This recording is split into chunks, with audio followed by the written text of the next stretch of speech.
Let's talk about Nakira Griner. I bet you're wondering, how did this woman get a life sentence without possibility of parole, plus an extra 7 years? Well, let me tell you. Nakira is 28 years old and she lives in South Jersey.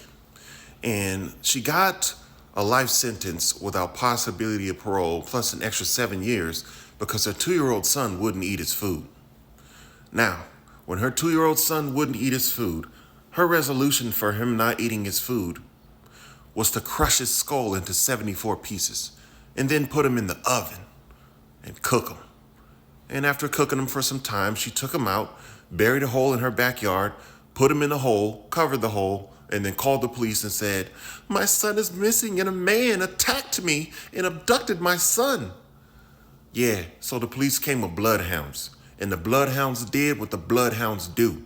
The bloodhounds found her son's remains in her backyard and they charged her with homicide. They'd offered her a plea deal. They said, "Look, you unalived your son. We get it. This happens every day. No big deal.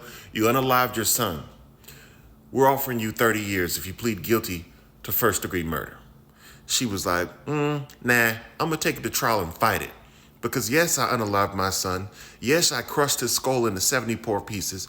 Yes, I dismembered him. Yes, I cooked him. Yes, I buried him, but it was unintentional.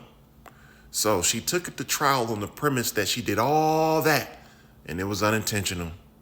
So she lost trial and she was given a life sentence without possibility of parole, plus an extra 7 years for the desecration of a corpse. Yeah, so let this be a cautionary tale to you men out there.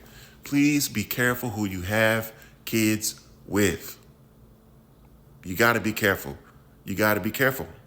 Otherwise, you might end up with a woman like Nakira Griner, who's 28 years old from South Jersey, who got a life sentence without possibility of parole, plus an extra 7 years for desecrating the corpse of her 2-year-old son because he refused to eat his food. Yep.